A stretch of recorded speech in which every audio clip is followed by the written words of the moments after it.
Anyway, we are live, and Clive is supposed to be in the house soon. I'm going to send him a link. So while you folks are coming in, I'm going to grab a link for the Clivester so that I can send that to him. Give me a moment here, and I'll get this going on. You're going to hear the ringing, the standard ringing that we're bringing in the Clivester. And I'm going to also email him the link because he usually doesn't come in as a result of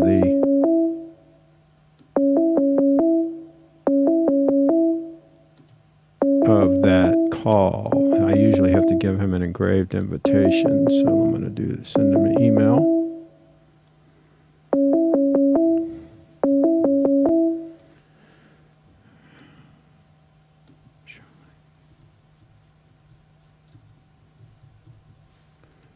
Okay.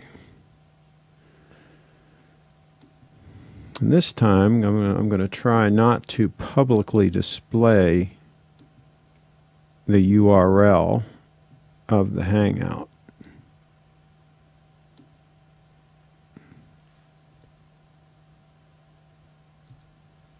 If I can do this, if it'll allow me to do it. Oh, hey, let me get on my earbuds on. Let me get on the other computer, Craig. Hold on. Sorry, I didn't realize. I was like, what the hell? 1 second, I got to get my ear doodads I'll be right in. back. Okay.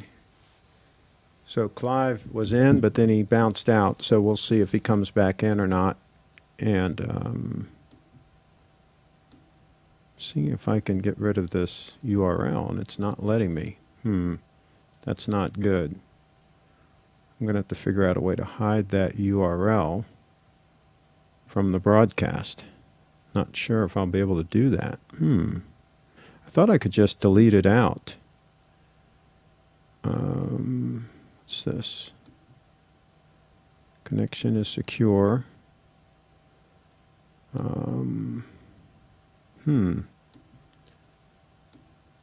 That's not good. I'm going to have to get something to put over that. I don't know if he's coming back in or not. Anyway, the Clivester's out for now. Oh, I know how I can do it. No, that's not going to work either. I'm trying to figure out how to hide the URL, Clive, so that the grinders can't come in. I thought I could just like delete some of the characters out and that would work, but right. It won't allow me to do that. So what I'm going to do, I'm going to see if I can put a picture over it, or part of a picture. And I don't know if this is going to work or not, but we'll play with this here. Okay. I think this is going to work. Yeah. That's going to work. I'll put Audrey's eyes right over it. How's that? Sounds great. Size this down a little more. Oh, shoot, it won't let me size it anymore. The heck? It's not playing nice with me. All right, this is working. Kind of. Can you check the chat and see if anybody's in? Yeah. 21 people watching now. Let's see. While you're doing that, Brian LP is wishing us happy Sunday. Clement is in the house. Adama says you're sharply dressed on a Sunday afternoon. Okay, so if they wonder why, I'm going to cut to you now, Clive. If they wonder why the beautiful Audrey Scherer is in the upper left-hand corner of the shot, it's because we're using her to obscure a good portion of the URL of the Hangout that you're in so that a grinder won't come in. Got it. So that's what we're doing there. Now, I'm going to show a real quick shot of the stunner because I've got auxiliary lighting on it.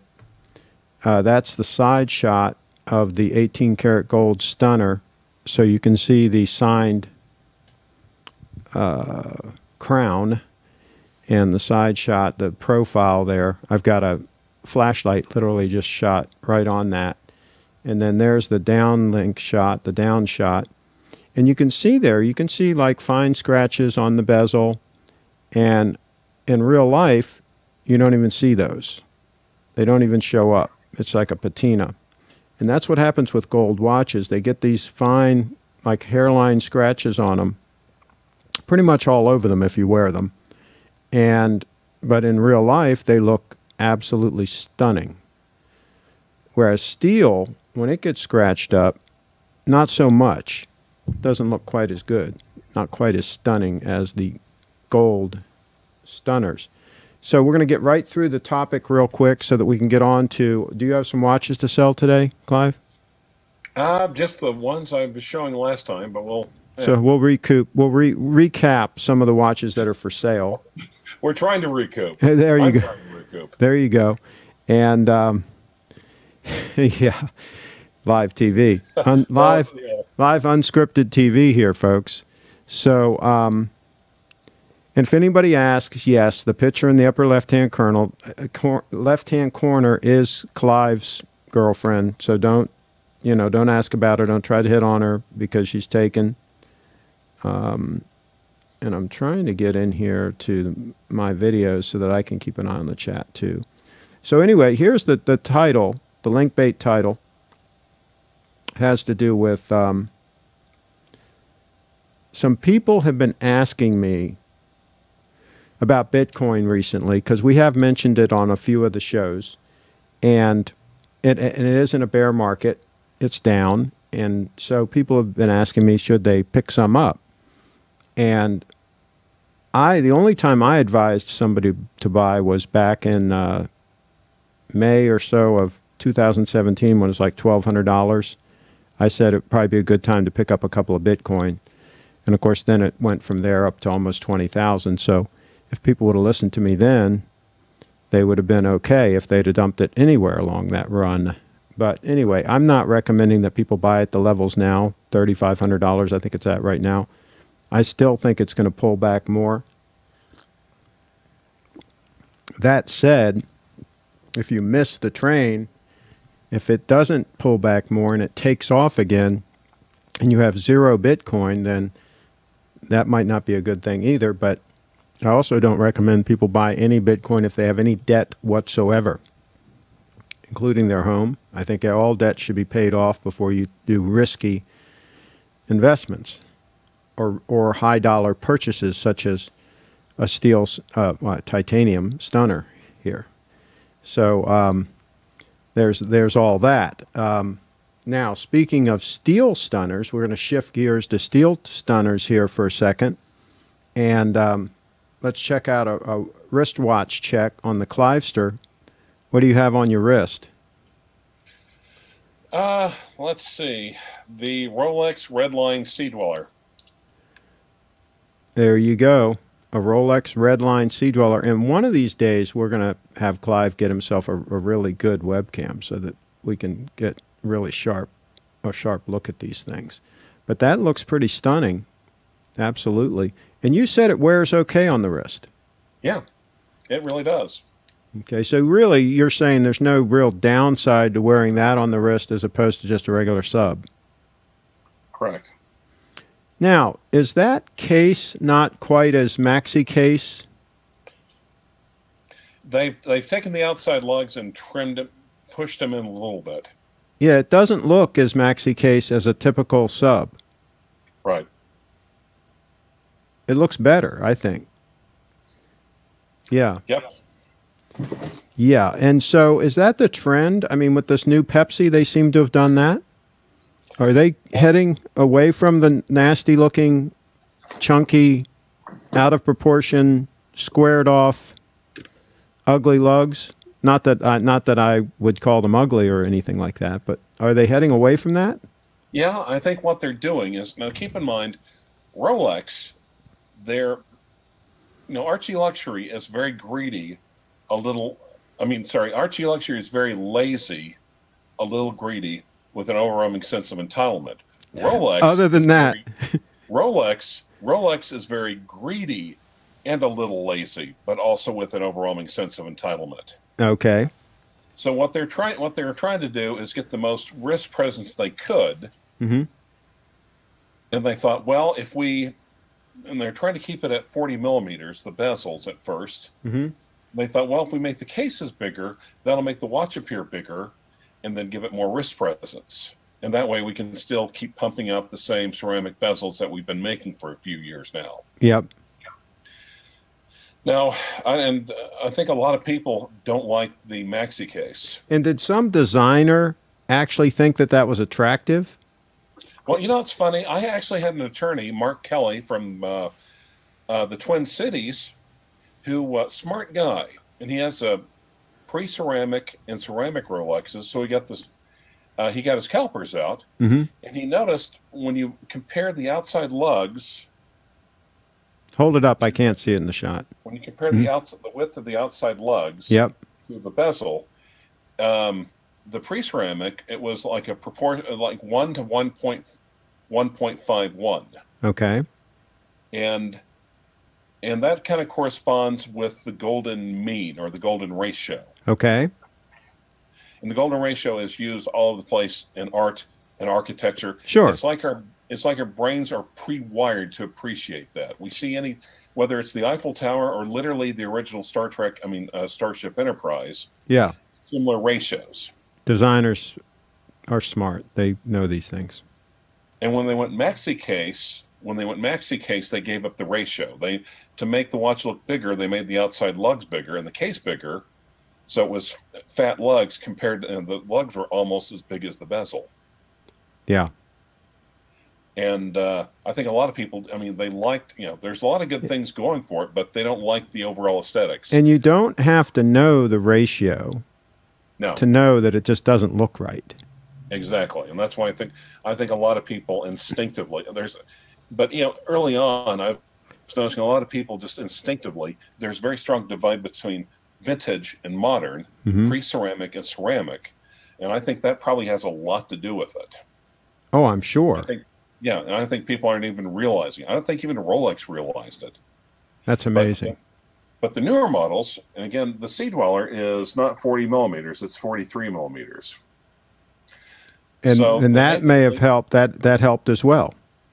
Right, increases wrist presence. But if they kept the outside case the same and increased the bezel, then that kind of restores the golden ratio back between the bezel. Well, in looking at your watch right there, and then I'm going to cut to me and I'm going to show my watch. They're very similar proportions. Very similar. Right. And I'll hold it up so you can see it. Can you see mine, Clive? Yes, I can. You see what I mean? Isn't it very similar proportions? Yeah, exactly. And again... Yep. And the one on the inside, mm-hmm. closer to my hand, is the black ceramic. Yep. GMT. And it's a little chunkier on the lugs. Exactly. And the Pepsi will be a little less chunky.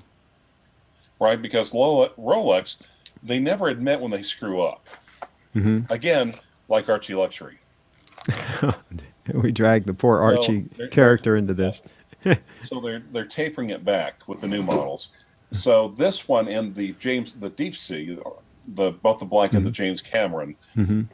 as well, are kind of going back to they're bigger but more classic Rolex proportions. So do you think this is going to continue through the whole line?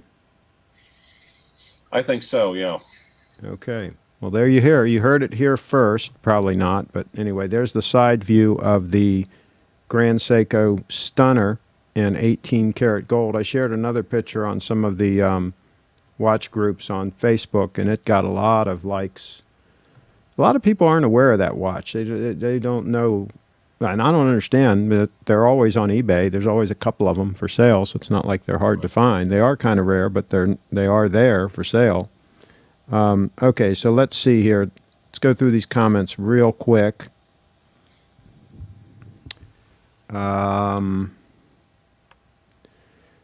Let's see. So what's the best Bitcoin to have? Only buy the real Bitcoin. Don't buy any of those altcoin garbage coins. Those are all trash. Those are all wannabes that won't have a long life. They won't have a 10-year long life like Bitcoin's had. Good afternoon. Okay, since gold is softer than steel, it should show sharp gouges as much. No, it doesn't. It's just the function of the gold. It's hard to describe, but gold, when it gets kind of dinged up and stuff like that, it just looks better. Like I have a money clip that I have in my pocket all the time that's fairly thick, that's gold, and it's like beat up to no end. I mean, it's always next to quarters and stuff, and I mean, it's just getting banged around all the time, and it looks gorgeous. Let me know in the comments if you want to see it. I will show it to you. Okay, so SBGA 387 is my favorite watch. I've had it a month and love it. There you go. Grand Seiko lover. Which Bitcoin is best to buy if someone's interested? Same question. Just buy real Bitcoin. Actual BTC. Actual Bitcoin. Don't get scammed by any of those wannabes. They come and they go. Yeah, you should insist on absolute authenticity when it comes to Bitcoin and also faux noodles. That's correct. Because there's nothing worse than faux. That's correct. There you go. When did you buy the Sea Dweller? They're asking the Clivester. Yesterday. Yesterday? Yesterday. Really? Wow.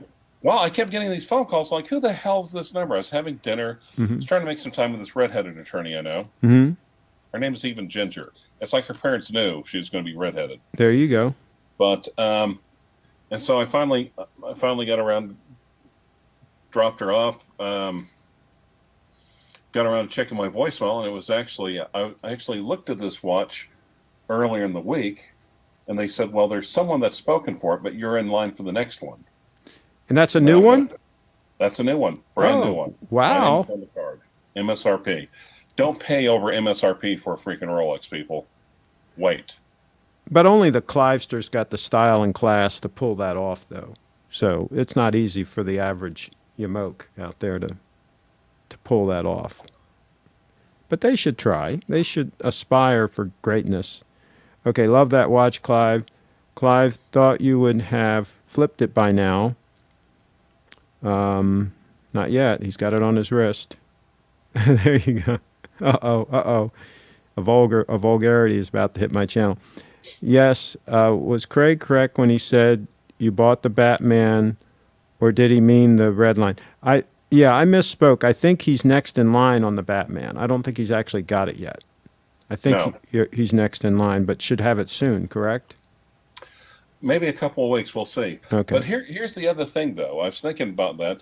I've kind of looked, I've got the Kermit, I've got the Black GMT, and then I've got this. That means I've got the 50th anniversary Submariner, the 50th anniversary GMT, and the 50th anniversary Sea Dweller. So it's just like, that's not a bad little mini collection to have. Yeah, but the you want the Batman and the Pepsi to round everything out, right? Oh, yeah. I think the Pepsi is the watch. I think that should be the keeper, and you should get it at MSRP when you do, and then I would just dump all the rest of them and wear that Pepsi until I wore it out. That is a fantastic watch with the Jubilee. Do not pass go. It's thinner than all the diver watches. I've had one on my wrist. Was it fantastic? It was pretty sweet, I'll be honest. That Jubilee, that modern Jubilee is solid but comfortable. Exactly. And the watch is relatively slim. Yes. And it's got the new movement. I mean, it's got everything going for it. It's got a better lug design. Hey, Craig, did you get the ceramic pen and gold pieces settled? I don't know if you're on Facebook watch groups, but James Reason is an expert. He collects. Okay, I did get a comment from one of the subscribers that said he has a 36 mil day date from 2012, and it has the ceramic. And the way he described it, and I'd like to get confirmation on this too, the way he described it is the ceramic is around the pin, or what I would call a screw, that you pull out to size it. Now, is it affixed permanently to that screw, or does it float? Because it seems like to me, if it's like a sleeve that floats, then that would help mitigate wear as well. Whereas if it's just solid to the pin and the pin's moving, the ceramic is still going to be rubbing against the gold, and it's harder than gold. And sure, it's smooth, but I would think if it floated, that would give a little more flexibility and a little, more movement to it that might help with the wearing. But that'd be interesting to know how it is set up exactly. Rule of thirds is a short version of that. Yeah, we use that in photography. I don't even use any of these rules. When I frame shots and all that, I frame a shot that I think is attractive, and 9 times out of 10, it's attractive. It's not rocket science, folks. Well, it's like learning to drive. Mm-hmm. At first you're trying to process everything and you're thinking everything through, but after you've been doing it for a while, it comes naturally. Absolutely. And photography, the rule in photography is your first 10,000 photos are always terrible. So the key is to take your first 10,000 photos as quickly as possible. I remember Clive talking about the golden ratio problem with Guy in a live stream. Well, there you go. Clive has a much bigger wrist. Yeah, he's got a big wrist, and he's got a big watch on it. So, yeah. But here, I'll cut to me again. I still think, and I normally wouldn't be wearing this with a suit like I am now. I just wanted to have the stunner on the table with the lights on it. I don't think that this watch, and I'll let Clive see it, for a sport watch, I think it's fine on my wrist. Now, again, I would not normally be wearing it with a suit. It looks ridiculous with a suit. It's too freaking big, and that's another reason why I'm doing this today, is just to show you that it does not look right to wear a watch like this, in my opinion, with a suit. Obviously, you can do it. I'm doing it right now, but I don't think it looks right. GMT is much better. So big he can rock 2 Rolexes. There you go. He's the only one who can afford 2 Rolex. Well, he can afford a dozen of them, so... greetings, everybody, from snowy Indiana. I love Pepsi, Jubilee, GMT. It's my dream Rolex. There you go. I love the new Pepsi and the 36 millimeter Datejust. I don't blame you. Well, the funny part is that here earlier on the channel, I was getting out of some of my my vintage Rolex Steel Sports, and 3 people here on this channel could afford it. Were able to afford a Steel Rolex sports model, so. So sorry, just to say you have to be rich, not necessarily. You have to know what you want and have the money ready. That's right. It looks great, Craig, with suit with a diver. I don't think it's the way to go, but anyway. Obviously, in this day and age, you can dress any way you want because most people dress like bums anyway, so there's that. And then I have people that complain to me that they're not able to make a living out there. They're salespeople or whatever. They're not able to close deals. They're struggling. And I say, well, how are you presenting yourself? I mean, how do you dress? I mean, oh, well, I never wear a tie. I don't feel comfortable wearing a tie. And I usually wear jeans and so forth. I said, so you think people are going to take you seriously and you're going to do like a $5,000 deal with them? You really think that's going to happen? So I don't know. Somebody comes trying to sell me something and they're dressed like a bum and it's anything more than like a box of cookies, the deal may not happen.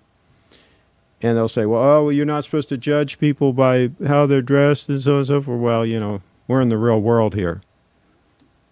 So, whoops, I just showed the URL very briefly. Whoa. And then announced that you did. That's even better.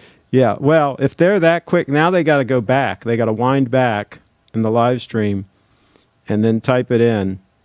And if they're that quick and that good, then we'll let Don in. I don't think there are that many trolls out there, to tell you the truth. There's Don and I'm not sure who else. All right, so what else do we have here?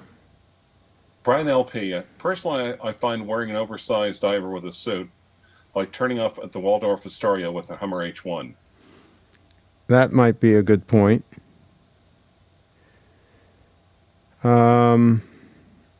Let's see here. What else? Your watch would look good with an ascot and a smoking jacket. There you go. There you go. Well, so I guess we solved all the world's problems. What are you selling? What are you liquidating now? Well, I still have some vintage pieces. I still need to curate them and go through. But what do I still have left from what I've done already? Golly. I still have the Pasha, the Cartier Pasha watch, 35 mm. Oh, here, wait. I guess I'll probably try to go on the show some pictures of it. Okay.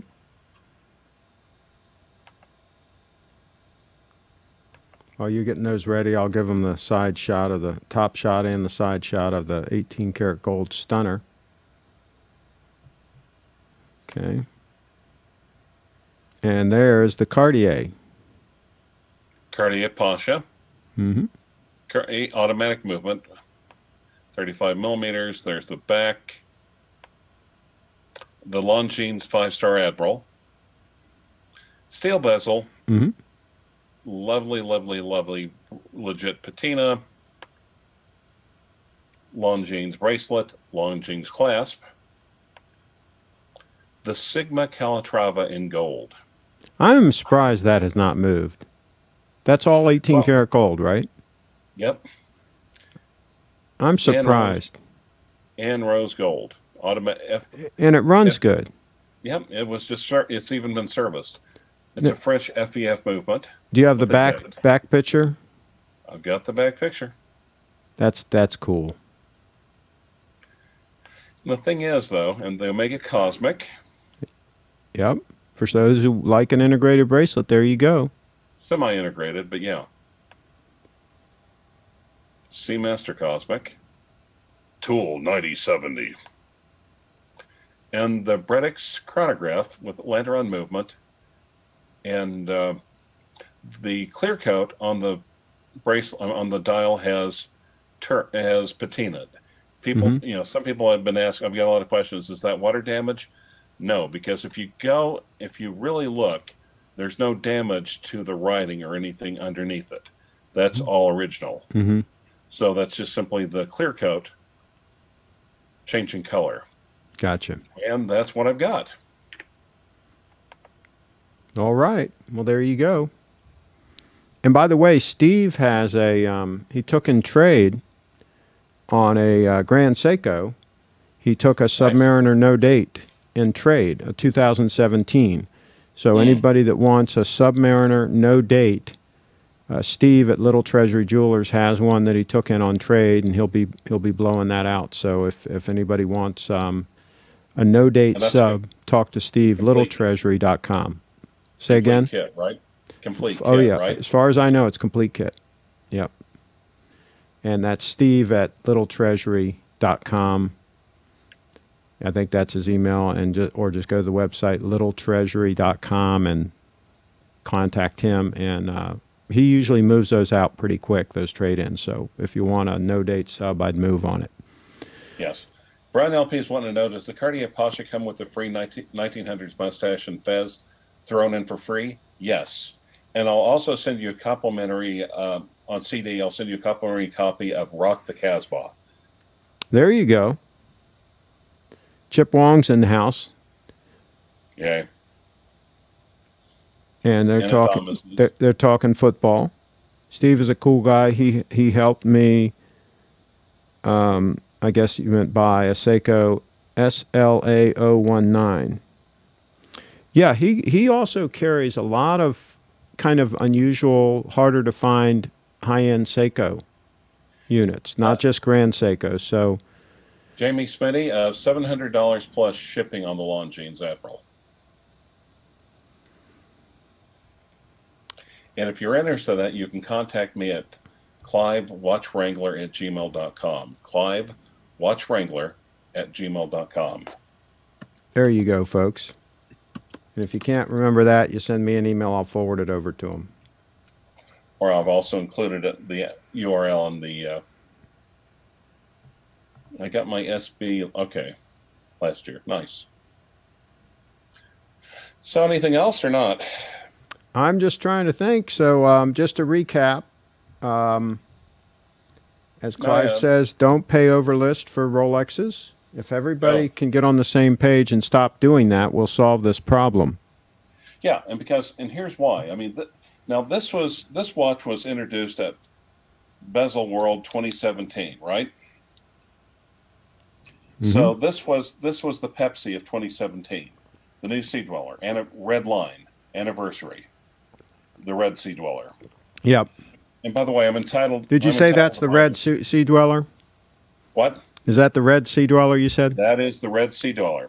No, I can. Are you sure it's red? Yes. Okay. Yes. No, I can. So that's the red Sea Dweller, right? Yes. Okay. My kids are 1/8 Jewish, so I'm entitled to own this. Okay. My kids, technically, they're Octa-Jews, so I think they're going to fight Spider-Man. Okay. So anyway, this was unobtainium in 2017. This was the watch to have. This is the one that had. This was the Rolex Pepsi. And what were people paying for them?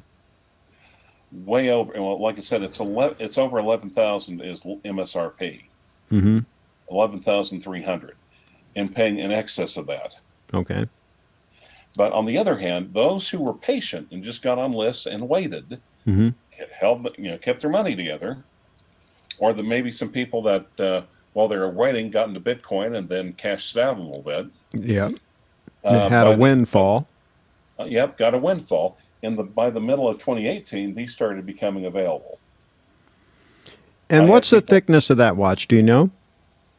I can't tell you offhand, but it is a chunky monkey. Mm-hmm. It's not near as thick as that Cameron thing, though, right? No, that's a deep sea dweller. Okay. This is just a sea dweller. Okay. I think that's a better move.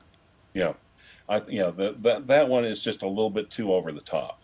Yeah, I saw one.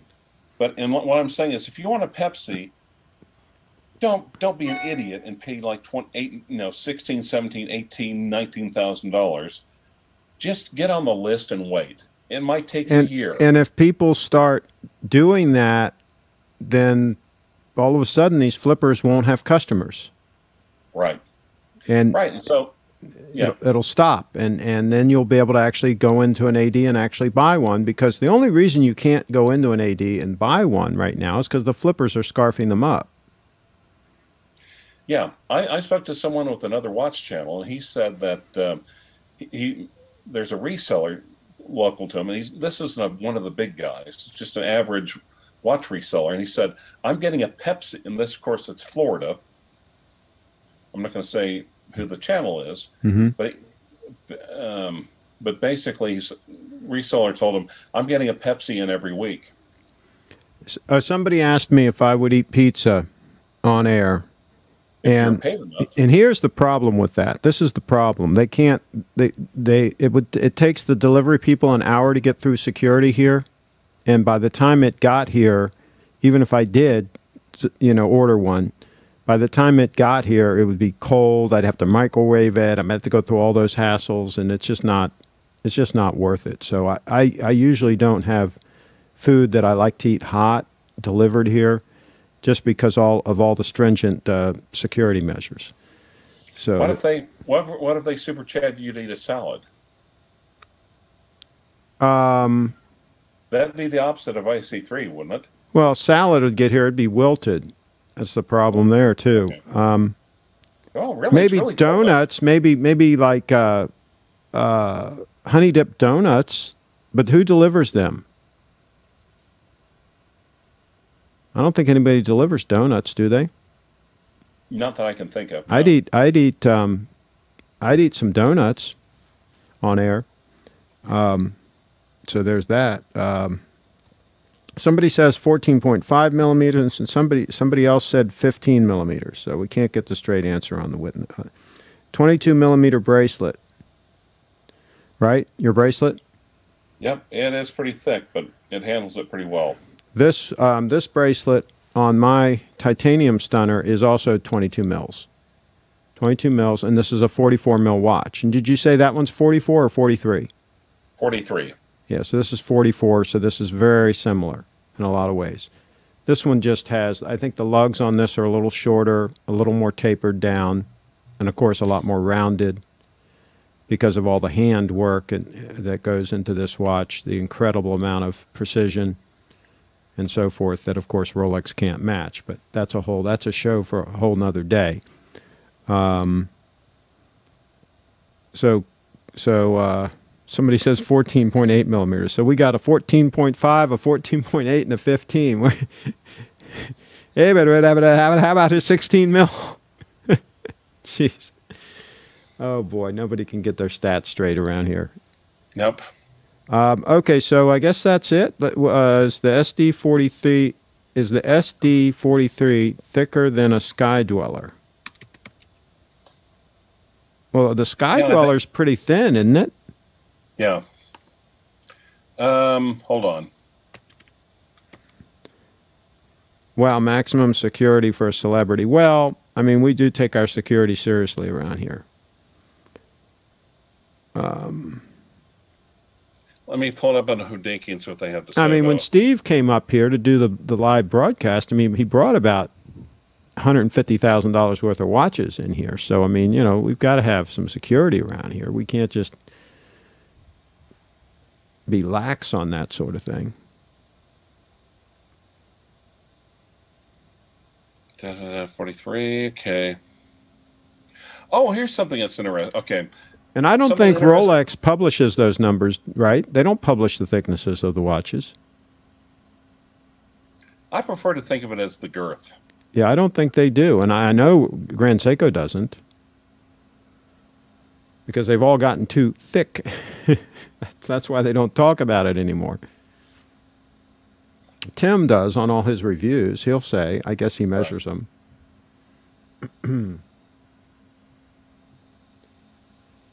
But Steve had his calipers here and did some measuring in it. It wasn't that accurate. I mean, it wasn't, you know, he had some cheap plastic calipers, and who knows.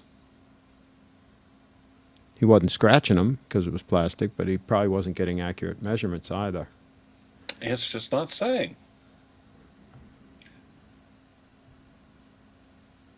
Now this puppy here is 35 mils without the crown, and nicely tapered lugs. Looks very nice with any kind of a suit type situation. So I got a video shoot tomorrow. I had a video shoot yesterday. And by the way, folks, when I put these business story videos up on my channel, you can, of course, comment, you know, just say something about it. Hey, that looks like a cool place. I mean, show a little bit of support, folks. I got to make the living out there. You know what I mean? Mm-hmm. So I can continue to buy expensive cameras and stuff. My Sky Dweller is around 10, I believe, but that's just glancing at it. It can't be 10 millimeters. No way. Maybe 12, 12 and a half. Now, Hotsy is saying Postmates, I guess, to get the food delivered. They'll deliver donuts? I guess so, yeah. And somebody else says 15.5 mils. I can't wait for Tim to talk up the 1159 when his company starts selling them. Yeah. Well, you know, the thing about Tim is he will, if you watch closely and listen closely to what he says and read between the lines, he'll kind of call it the way he sees it a lot of times. He really will. I mean, he'll try to be positive about a watch, right? But there are some tells there that he'll kind of give you a hint, hey, don't buy this puppy if you listen carefully. And I heard him straight up say one time that people shouldn't go into debt to buy watches. And I know his bosses didn't like hearing that.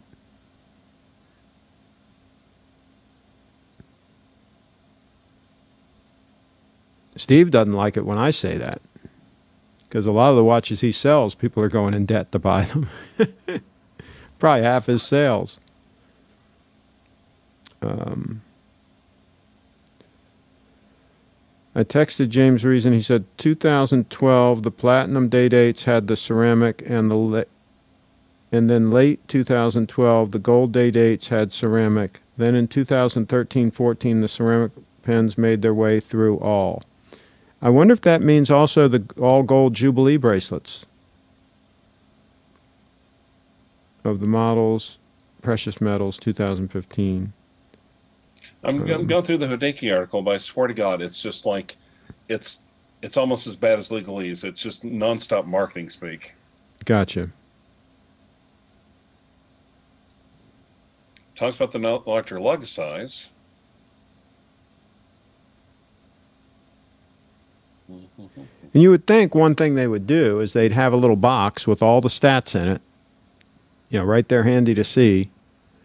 I've got them all on my page, where at my Grand Seiko page, I've got all the stats for this just lined right up, just right there. All the stuff, some of it was kind of hard to find, but it's all there. So, trying to think what else. Oh, jeez, come on.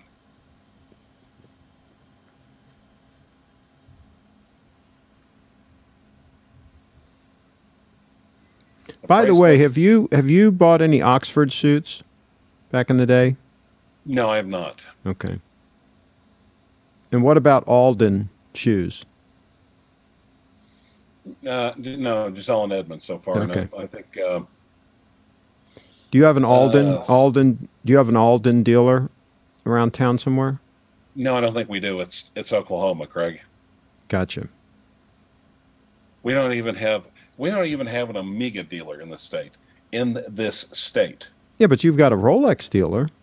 Oh, we've got several. That's amazing that you've got Rolex but not Omega. Isn't it, though? Makes no sense. And you, of course, don't have Grand Seiko anywhere near you. No. Yeah. No, we don't. Yeah.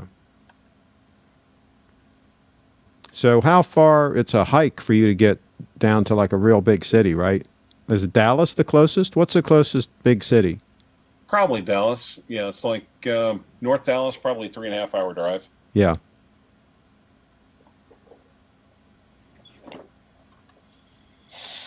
Oh, all right. so. Well, I guess we're the whole situation is waning here.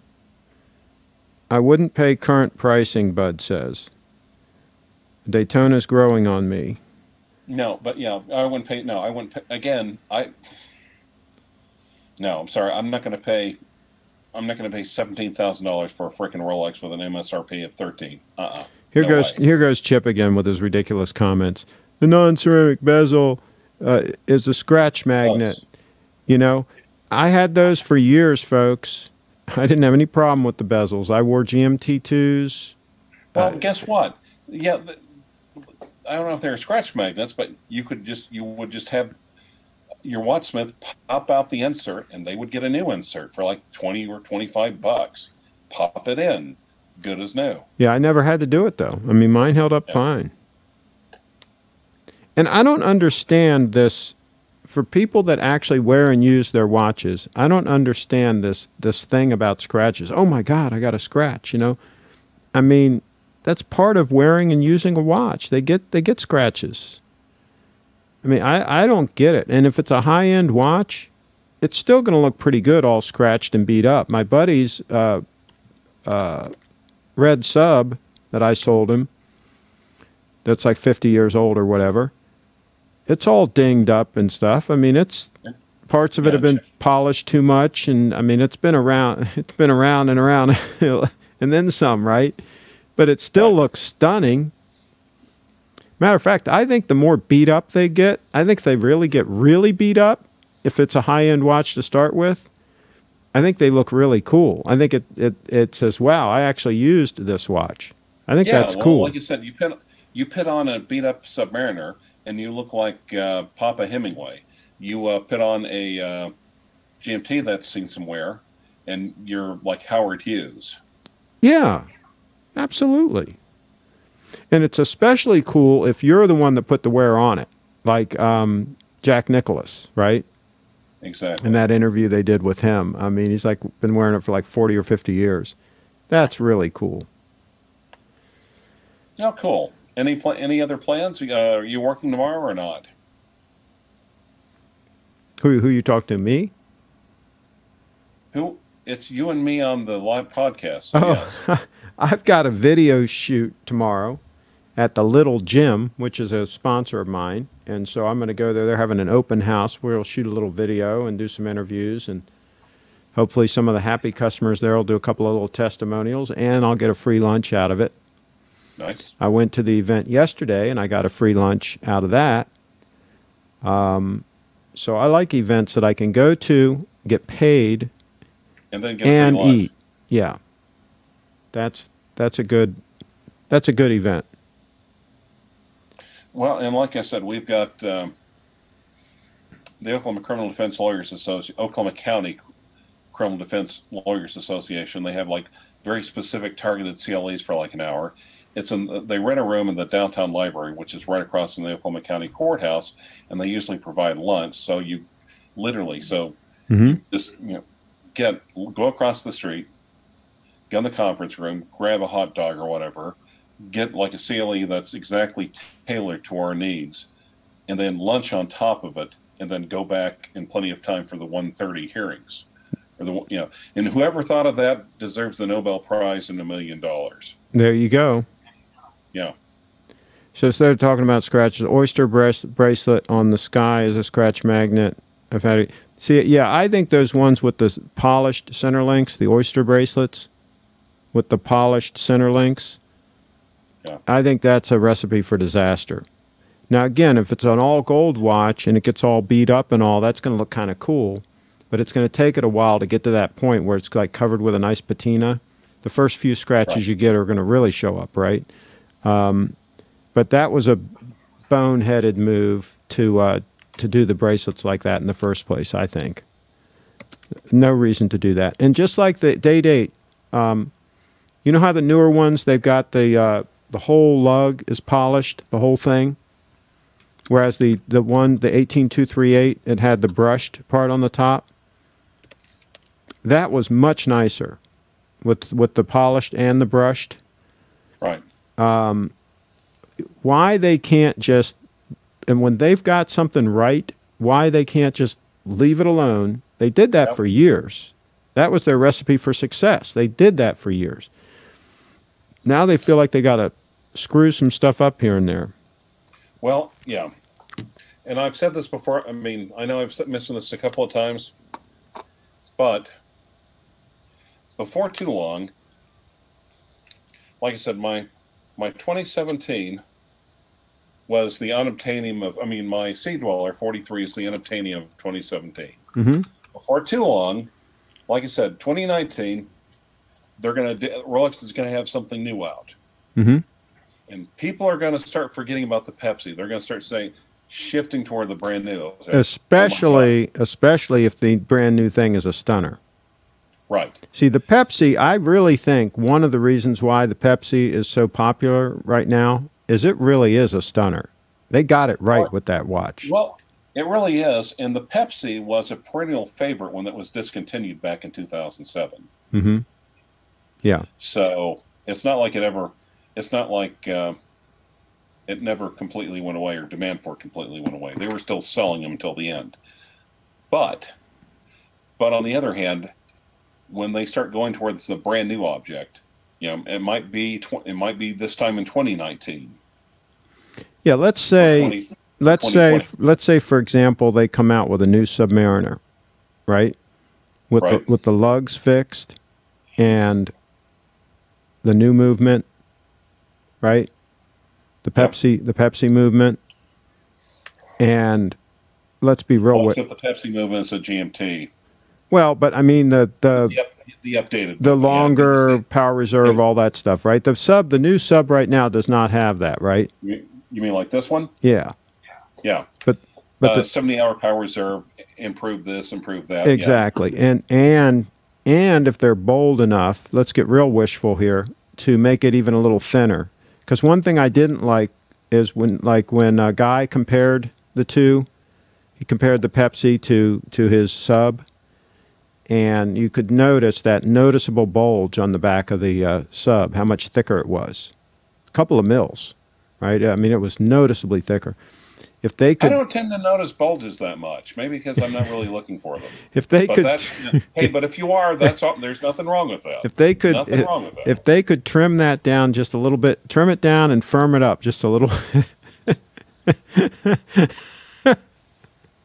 Figured I'd throw a softball to you there, but anyway, yeah, just a few little things like that, and I think they could come out with a stunner, and like you said, pull a lot of the attention away from the Pepsi.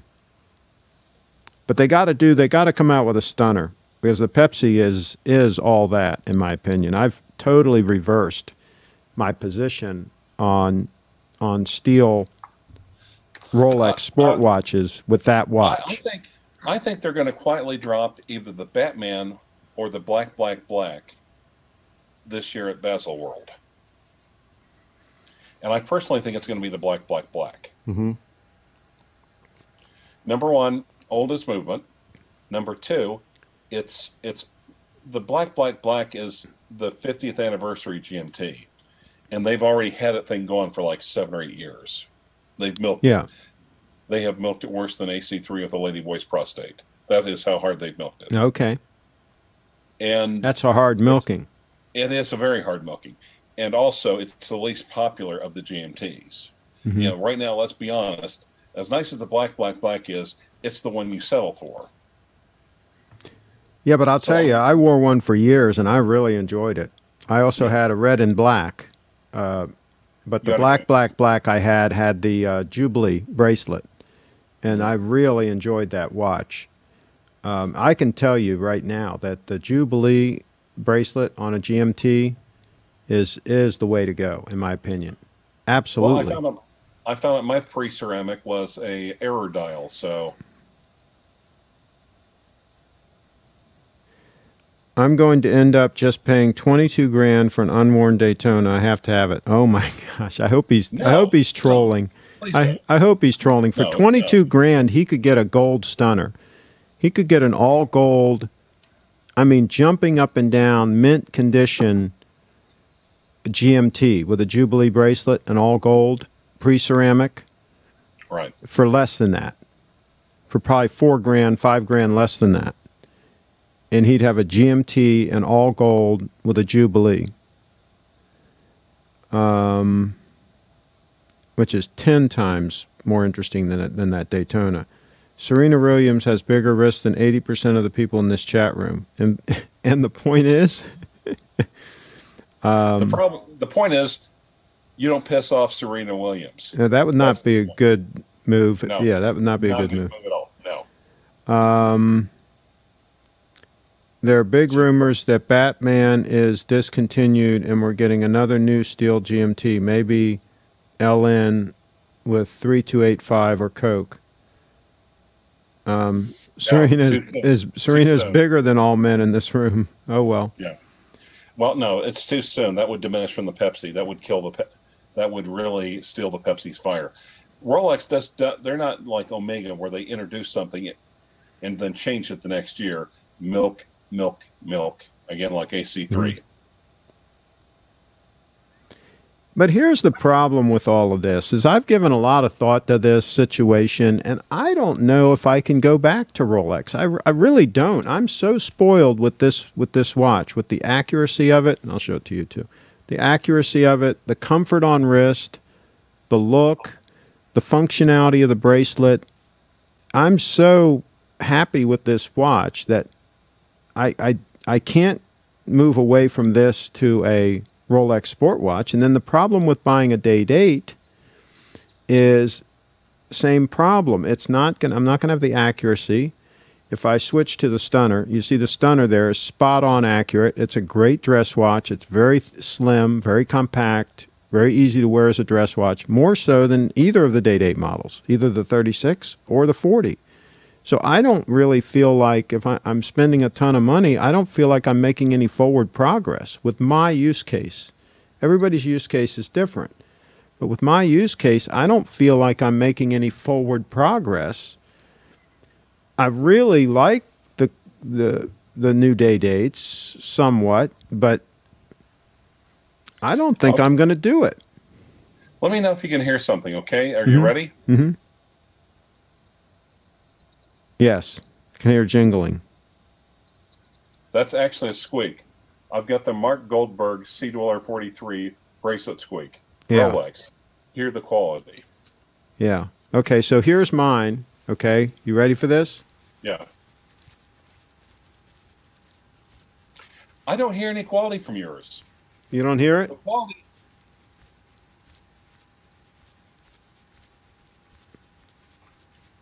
The quality on the Rolex is so clear, discernible, you can hear it. Can't you hear that quality? Yeah. That is a good test, though. I mean, that does say something about a watch. I mean, I don't like it when one jingles, and the older ones used to jingle with the hollow end links and all that. That's not a jingle. That's a flat-out squeak. Yeah, yeah. This one, I'm really hearing almost nothing. I mean, you can hear the links kind of moving a little bit, but there's no squeak or rattle or anything like that. Nothing audible. And people talk about that these bracelets aren't any good on these watches. I don't know what they're talking about. I mean, it's super comfortable. I think it looks attractive. I think it's a good-looking bracelet. It's got some polished areas and a lot of brushed. The edges are rounded. You know, to me, it checks all the boxes. The only thing, the clasp is kind of bulbous, but it's very functional. It's really designed more for functionality than, you know, to look like a dress watch. It functions extremely well. It's real easy to take on and off. It's easy to extend. The micro adjustments work well. Now, you need to use the tool to use the micro adjustments, but I only do that twice a year. Right. So I don't know. I don't know about all this, folks. Homage to whatever. Oh, and by the way, I normally don't wear these spread collars like on this shirt, but I wanted to demonstrate to you people that even if you're on a budget, you can buy a decent shirt. Now this, I haven't even pressed it or anything. I bought this on eBay. $7 plus shipping. I think it was like around $10 total. I was the only bidder on it. It's a Gitman Brothers shirt. Of course, all cotton, Gitman Brothers. Generally all of their shirts are over $100. It's made in the USA, made in the United States of America. And so you can snag some Gitman Brothers shirts at a deal on eBay. And you get them, don't buy them if they're not absolutely in mint condition. There's no reason to buy it. Buy used dress shirts from Archie Luxury 72. Probably not. And so you want to buy one that's in absolutely mint condition, and you want to get it for well under $20. And so you're getting a shirt that for like well under $20 that, you know, it's a $100 plus shirt. That's the way to make your move. Don't go to Kmart and buy a $10 shirt. It's going to look like a $10 shirt. What do you say about that, Clivester? Absolutely. Always quality shouldn't matter that much as long as it's halfway been taken care of, but yeah. Well, here's the thing. The beauty of, see, here's the thing. You should not, price should not guide your purchase. Okay? So in other words, they say buy without regard to cost. That's the truth. What you do is you first find the item that you want, which is the best item for the job. So let's say it's a Gitman Brothers shirt. It's hard to get an off-the-rack shirt much better than a Gitman Brothers, okay? So, or you know, there's a couple of other makers that are very similar to them. Kenneth Gordon comes to mind, but Gitman Brothers is right up there. All right, so you narrow it down. You say, okay, I want a Gitman Brothers shirt. So that's what I want. That's the quality I want. Then step 2 is finding it at a real good price. So first you determine what you want. Then you figure out the way to get it at a deal. And of course, thrift stores, you know, if you're buying it from eBay, you're buying it from some housewife or whatever that's her part-time job. She goes around to the thrift stores and she picks out the best stuff, and then she resells it on eBay for 3 or 4 times what she pays for it, right?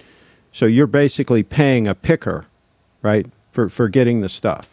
Now, if you've got the time to be the picker, then you can go and get the stuff at the price that she pays for it. But the bottom line is you can get the stuff for a deal, and you still have that high-quality item that you wanted in the first place, but you didn't pay a whole lot of money for it. Right.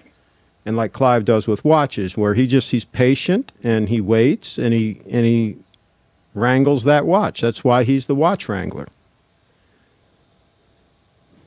Somebody says, I could never wear someone else's clothes. I hate to tell you, Steve, but if you go to a store, most department stores or whatever, other people have probably tried on that piece of clothing that you're thinking about buying, and God knows, what it's been through and so on and so forth. And you're probably getting a piece of garbage, too, on top of all of that. People with scabies, leprosy. You get you take a shirt that you buy on eBay, take it to the cleaners, have them clean it. It's going to be fine. It's going to be fine, big guy. There are a lot of things in life to worry about more than whether or not somebody else had the clothing before you. Was your wife a virgin when you married her? There you go. That would be a bigger thing to think about. Exactly. That has more ramifications to it. I just buy Joseph Banks. Yeah, but Joseph Banks, their quality has gone down the tubes. I wouldn't buy anything from them anymore. True. True, but not this year, like Craig and Clive are saying. Okay. If Batman is discontinued, the cheapest will be 13 pre-owned, 14 unworn. How would you know what the cheapest is going to be? Wait till we get into a serious recession and see how much you'll be able to buy those watches for. No, Pepsi will not drop an inch this year. Here are these geniuses that know the future. I mean, my God, if you know the future, you should be a billionaire right now. You should have shorted Apple right before they took that 10% hit. Craig, sorry to say your diver's ugly. Okay, there you go. This coming from someone who completely agrees with your ugly watches video. No, you don't completely agree, because I called this one a stunner. So obviously you don't completely agree. And also you need to get your eyes checked. Other than that, I only buy new sealed shirts. Well, if you buy Gitman Brothers shirts, you can buy them directly from them. There you go. But be ready to pay up. I'm just, the last 2 Gitman Brothers shirts before this one I bought brand new, okay? I bought this really to demonstrate that it's doable. For those of you that are on a budget and don't have a bunch of shirts, I've already got like 5 dozen shirts, so I needed this like I needed a hole in the head. I just bought it because it was there and just to kind of demonstrate that this would work. Now, this one does not have a pocket, which I don't like. Yeah. It's one of those fancy, new type designs with no pocket. So I'll probably never wear it again if I just give it to somebody. I got a new sales rep, I'd give it to him. I don't think it'd fit him, though. Just get 10 to 15 shirts tailored. That would be a good idea, probably get some tailored shirts so that I have a little more room in the cuff. Let's see. I paid $89.50 retail back in December of 16. Okay. Would never buy a JAB suit. Joseph A. Banks. Yeah. Well, many years ago, they had some halfway decent stuff, but they were always a step or two down from Brooks Brothers. They were kind of like, they tried to copy Brooks Brothers. And they had a lot of stuff that was made in the USA, but not so much anymore. Actually, there are some people that can predict the future. I'm one of them. Okay. You ready? Yep. if you watch Cowgirls live tomorrow, you're going to have a good time. Absolutely. That is a I good think prediction. Yep. 10 o'clock Eastern time on this channel. Sarah does a great job. She puts on a hell of a show. That was funny. Really, Wasn't that yeah. funny? When she had the little kid come in and Yeah, like, he looked. Almost. It made me think of almost like an old Jonathan Winters sketch. oh my gosh, they're creative. I can't wait to see what she comes up with. She's doing it all on her own. Craig, do you own any Van Heusen shirts? No, they're kind of low. No. Low quality stuff. I don't go for that. One, if you think Craig's diver is ugly. Two, if it's beautiful. Uh-oh, we're getting a lot of ones in here. Rolex masterpiece, Craig, Clive. I don't know what that means. Chip, of course, says one. Craig's diver is too large for his wrist. I don't think it's too large for my wrist. My dress shirts are all made to measure. Well, there you go. Keep in mind that this is $9,200.50 watch. 16 is already a hell of a markup. Okay, I'm not sure what they're talking about. Craig, do you give all your shirts to dry clean? Yeah, I have a clean. Well, they launder them and they starch them and press them, so they don't dry clean them. They launder them. And that's the same thing. I mean, how do you know? You know, they're probably washing them with other people's shirts. I mean, you know, come on, people. I mean, yeah, the bigger things in life to worry about than all those little details. They used to have a dry cleaners down in Chevy Chase when I lived down there called Parkway. I think they're still there. And they had a little old lady in there that did them all by hand. She laundered them and pressed them and everything, did everything by hand. It was like 4 times as much money, you know, as taking it to a typical cleaners. Of course, all the wealthy people in Chevy Chase, that's where they brought their, you know, custom-made shirts to. They took them to her to have done. Someone super chat Craig to sing Thrift Store. Is there a song? Cowgirls Live. If you're going, there actually is a Rolex masterpiece watch. Well, I think it's a Pearl Master. Okay. If you're going to fork out for a decent shirt, at the very least, pair it with a non-silk shirt box tie. I don't know what that all means. It's basically a platinum iced out day date. Okay. Do racist people refuse to shop Brooks Brothers? I don't know about that. I'm sure there are no racist people on this channel. I don't think there are any racist people left, are there? Haven't they all been killed? Yankee, here's a couple more ones. Here's a 2. Well, thank you for the 2, right? Craig, do you currently or recently had Alden boots? No, I don't have that many boots. Both my pair of boots are Western style Lucchese boots, and I've got like work boots, and I've got like my Limer mountain climbing boots that were custom made. Most of my shoes have to be custom made because my feet are almost a half size different now. If I get some of these moccasin style, you know, shoes like boat shoes and stuff, they have enough flex and give and all that they'll work. But any kind of like dress shoe or anything like that, I generally have to have them custom made. So there's that. Okay.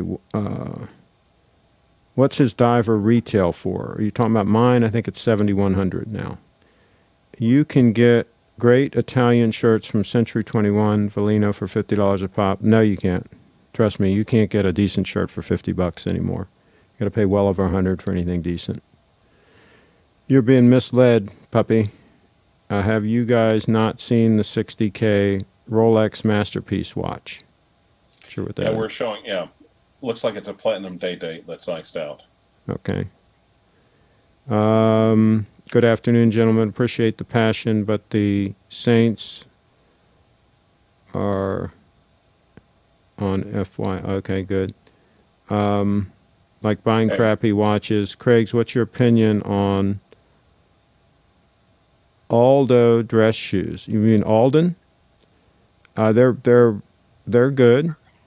I'm sure they're all, anything Alden makes. William Gaddis, actually. By the way, I have him and you to thank. I actually got my real good bargain on my GMT, my Black Giant GMT, because he was listening to you and decided he was going to sell everything and get a Date 840. Oh, good. Did he get his Date 840?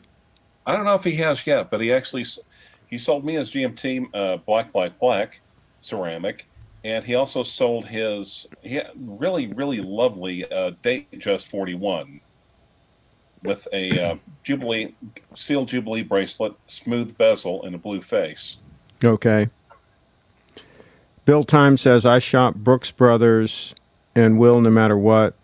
Their shirt last. Yeah, the problem is a lot of their stuff now they're not making in the U.S. anymore. They're cheapening up a lot of their stuff. So, yeah, Brooks Brothers. That's sad situation.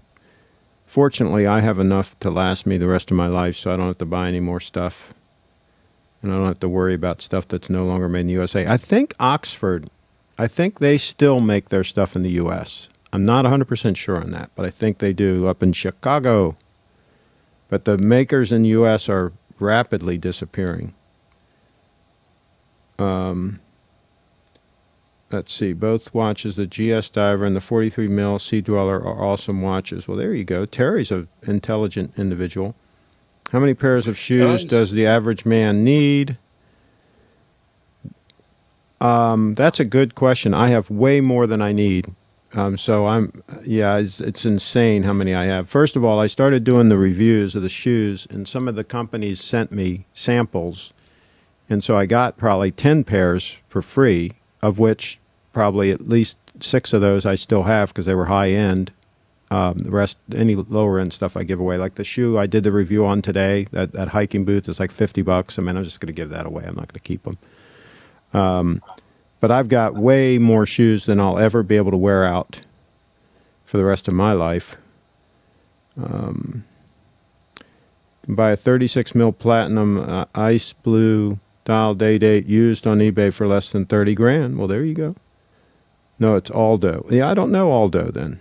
I don't know that brand. Alden's a good brand, but Aldo I'd probably have to pass on that. Craig, or you can buy your dress shoes from Aldi's. Yeah, okay. Craig, I'm only trying this so you'll read it, okay? Tonight's Antique Roadshow. Generally in aisle 3, but on the bottom shelf, so it's a hidden bargain almost. Century 21 buys all the stuff that boutiques couldn't sell. Look up Century 21, okay? No, I don't. Okay. Craig, what's your opinion on Bash shoes and clothing? Again, their quality's gone down the tubes. They used to have some good stuff, but I don't think so anymore. A lot of Brooks Brothers shirts are made in Malaysia now. Exactly. I'd pass on all that. Just find the USA-made stuff, folks. That's still around. Gitman Brothers shirts. They're fantastic. Alan Edmonds shoes. Yes. But I think in your next pair, you should try a pair of Aldens. Seriously, Clive. Okay. It's going to be more money, I have heard about them. Okay. It's going to be more money, but you're going to love them. You get a pair of shell cordovan ones, the cordovan that's horse butt leather. Right. It's like amazing. And talk about a shoe that will like last decades. I mean, they're insane how well built they are. Yet they are comfortable. Now, Craig, I can't stick around too much longer. I'm going to have my daughter's actually working today. When she gets off work, her old man is going to buy her dinner. I don't blame you. Where are you going? Oh, she likes tacos. Oh my God, that child loves tacos. Probably Ted's Escondido up the street. Okay, so Michael made a smart-ass comment. Free shoes and eBay clothes, what a roller. Hey, I mean, if you can get stuff for free, folks, or at very low cost, remember, every dollar that you spend on something, that dollar does not have an opportunity to grow for you and make you wealthy over time. So it's not just what you spent. It's also that lost opportunity for that money.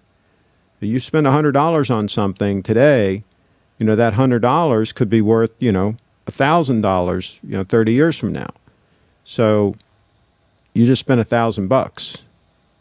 A lot of people don't do that math. They don't realize it isn't what you spend today. That's not the full equation. So let's see. I guess we're going to wrap this up. Do you see any other comments we should touch base on? 700 plus for Shell Cordovan. Here's a good old-fashioned rant by Dan T. It sucks how everything's turning into crap these days, mainly because of cheap Chinese stuff and no one wants to pay heaps of cash for clothes. Well, you don't want to pay heaps of cash for anything unless you have to, really. Yeah, and here's the problem with all that is if the Chinese-made stuff was just as good, then it wouldn't be as big an issue. But some of their stuff is okay. Like, for example, Spyderco, some of the knives are made, I think, in Taiwan. I don't think they're made in China, but Taiwan. They're damn good, and they have really good quality control. Of course, Apple's iPhones are made there. They have really good quality control. But a lot of the stuff, including a lot of the shoes and clothing items and all like that, trust me, they are not as well made. They are not. And so that's the issue. It's not just where they're made, it's the quality. They used to make, when they made these suits, they used to take a lot of time, and there used to be a lot of handwork in them. And it's not as much anymore. So that's the issue here. It's the quality. It's not like we're just saying, absolutely, we don't want to buy something that's made in China. Besides Bitcoin, what other investments do you have? I guess he's talking to me. Most of my most of my money's invested in real estate, and then mutual funds, and then Bitcoin is a distant third. It's a small percentage in Bitcoin. Of course, it's growing because the Bitcoin's been growing. Rolex and Beanie Babies. Well, there you go. Define opportunity cost. Can you do that, Clive? Can you define opportunity cost? Oh yeah, actually, I mean, like I said, when you buy a couple of Omegas, and it costs you the opportunity of getting the Rolex that you want. That's a good example. Or you get a bunch of overpriced steel sports stunners from Rolex for over MSRP. Mm-hmm. Get a couple of those, and you won't be able to buy the steel. I mean, the gold stunner at a discount. That's right, and you won't be able to buy mutual funds that might actually make you some money over time. Right. So there's that. Our Wags, it's hard to watch you and Clive in the Saints-Rams game at the same time. Turn off your TV. Problem solved. Well, see, here's the thing. If they've got cable TV, right, they're wasting money on that to start with. What's that, $50, $60, $100 a month? I don't know what it costs anymore. But, you know, if you pair back to just your internet connection, you still got to buy that through the cable company, right? Most of them have monopolies. But at least you're going to cut your bill significantly, probably. That's money that you can invest. Yep. That's money that you can use to grow your wealth. And when you're going to Starbucks every morning, oh my God, quit doing that. Absolutely. This leaking of money just leaking out, you know, left and right. I got a buddy that every time I turn around, he's subscribing to some service that's like $10 a month. Hey, did you hear about this? You know, and I mean, when you add all those things up, right, it adds up to some actual real money. So, yeah, just look at where all your money's leaking out in all different directions to different things, and that's money that you could invest. And if you're young, my God, get a Roth IRA and max it out every year. If you do nothing else, get a Roth IRA, max it out every year, and buy some high-quality mutual funds with the money, and just do that every single year. It's only, depending on your age, I think it's $6,500. I can do $7,000 now. I think it's $6,500 or something, depending on your age. So it's not, we're not talking about, you know, you have to invest like 20 grand a year. If you just do that, if you just invest the $6,500 a year, if you're a youngster now, let's say you're in your mid-20s or 30 years old or whatever, and you do that for 30 years, you're going to be in pretty good shape. So, well, yeah, and instead of spending hundreds of dollars on cable TV to watch reality shows, you can go to the thrift store, get a $20 pair of binoculars, and just spy on your neighbors. The cost savings are immeasurable. That's right. Absolutely. Absolutely. And I've already given them all the brands that they can buy at the thrift store, so they don't have to know. They can just use that guideline that I set up where they'll know all the different brands to hunt for, grab them. Feel the cloth. A lot of times you can tell just simply a good cloth, a good suit from a bad suit from just the quality of the cloth. Oh my gosh. Oh my gosh, yes. And you take it, like when they're hanging on the thing, and you take the sleeve and twist it and then let go of it. A good suit it'll just fall back into place, and it won't show any wrinkles. Now, I'm not suggesting you should go into the changing room and start touching cloth. There you go. And right. bring a measuring tape with you. Bring a 36-inch long, one of those cheap measuring tapes, and so that you can measure the waist, measure the inseam, measure the everything, just to see that it's going to fit. You don't even necessarily have to try it on. If you got all these worries about cooties or whatever, you don't want to try it on, you can measure it, and you can find out if it's going to be real close to fitting you, because you don't want to have to spend a bunch of money on alterations. You want the stuff to pretty much fit you. Otherwise, it defeats the purpose, right? If you have to have some minor alterations done, like just the length of the pants done or something, just one thing. But if you have to have the waist done, the pants, the coat, major work, you're just like shooting yourself in the foot. But, you measure the stuff, get stuff that fits, and get really high-end stuff that's in excellent condition. Mint. It better be mint, or don't even fool with it. Look very close for any kind of moth damage or anything. And if it's mint, lock and load. Absolutely. All right, so we're going to... Chip says, "Bye, Craig. Thanks for being nicer to me tonight. But your watch is still ugly." I don't think I was nice to you, Chip. I think I pretty much called you an idiot. Save money by flying coach. You had a more conciliatory tone when you called him an idiot. Okay, there you go. You softened the insult. And Adams is talking about you can get rich by getting cash back on your credit card. The problem is you got to spend money to get the cash back. Don't spend the money, folks. Don't do it. Don't do it. And they're talking about. You need to think with Yankee Doodle says, Craig. You need to think with an attitude of abundance. This idea of cutting down on your Starbucks is an attitude of scarcity. Focus on earning more, fellas. Okay, but the thing is, I've actually known some people that had some really high, powerful jobs, and basically calling it convenience and maximizing their time at their jobs.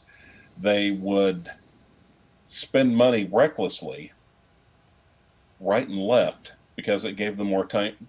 The trouble is those habits of thrifts. Of being a spendthrift. Mm-hmm. Even if something happens to the job, those habits still stay with you. Absolutely. So, yeah. Absolutely. And also, a lot of consumerism also takes time and effort, and takes you away from your earning.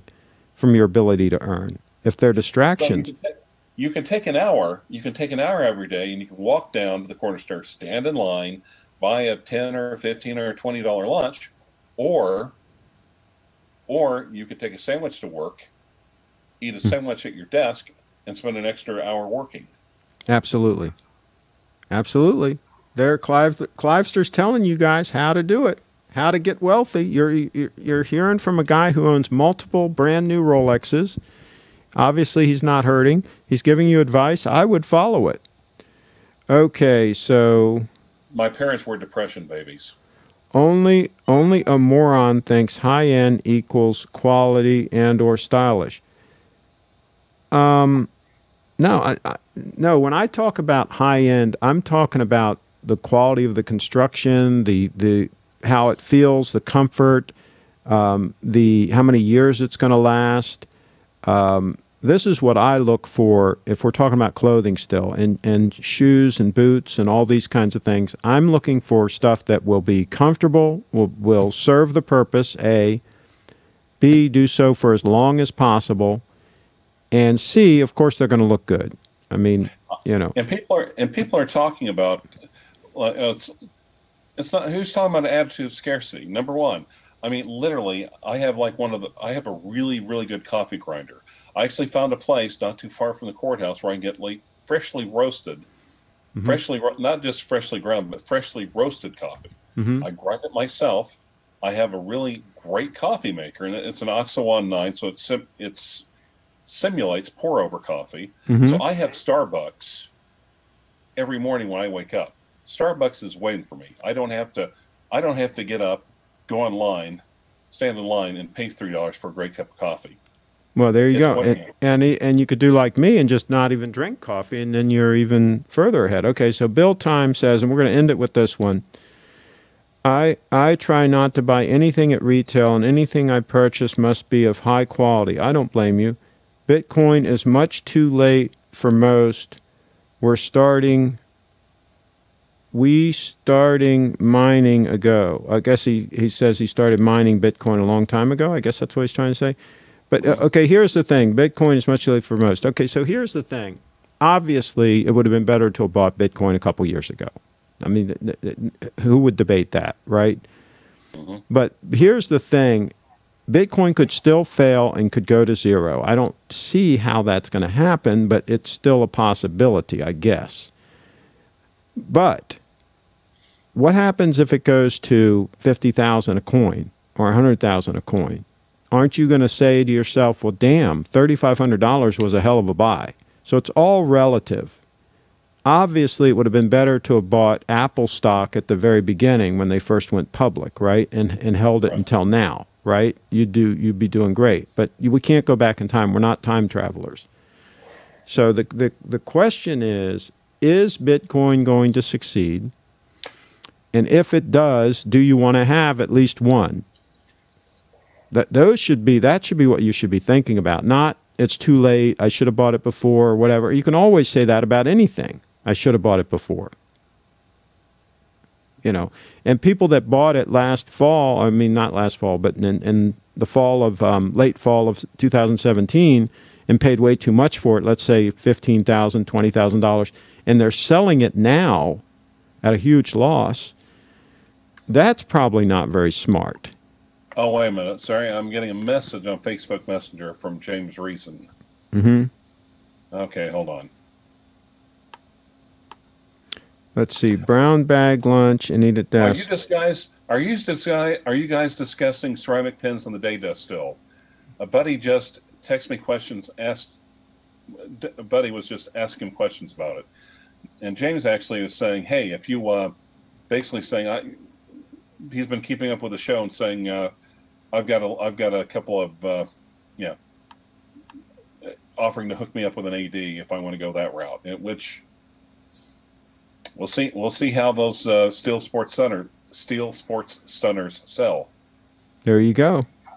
All right. All right, so somebody says you rent an apartment, right, though? I don't know who they're asking. I don't rent anything. I have tenants that rent from me, but I'm not sure what they're asking and who they're asking. They're probably asking me, yeah, because right now, real estate is, I mean, yeah, it's cheaper for me to rent right now, frankly. We could be at the top of the market, so it might be a good time to wait and see what happens. Exactly. Buy quality and not have a need to buy over and over again. Yep, good point. Because also buying something is time consuming, right? So if you buy, for example, if you buy a suit and it lasts you a long time, you don't have to go out and shop and buy another suit and waste all that time. So there's that. Where do you think the majority of high-end is made? Go look at the photos. I've got them all on my, if you're talking about clothing and shoes and all these kinds of things, I've got photos of everything on my Flickr. Go look. Most of it's in the U.S. Some of it's England. A few things are in Italy, but most is U.S. and England, I would say. Let's see. Coffee is for closers, Craig. Yeah, okay. Brave, thrifty, and okay. So no $1,000 Gucci shoes. I had a pair of Gucci loafers. I actually ended up selling them about a year ago because I just wasn't wearing them. I had them for like 30 years, and I wore them like 3 times. So yeah, I finally ended up selling the damn things. They were nice, but I just wasn't using them. I tend to buy. I actually have a pair of Italian of Italian loafers loafers I need to wear because they are insanely comfortable. Thank you.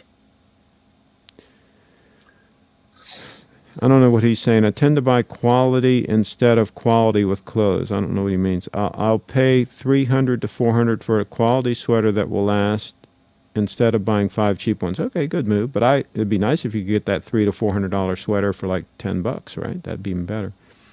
Craig, with all your security, you must be close to Camp David. Yes, I'm right next to Camp David. You need to talk to President Trump about getting a Rolex.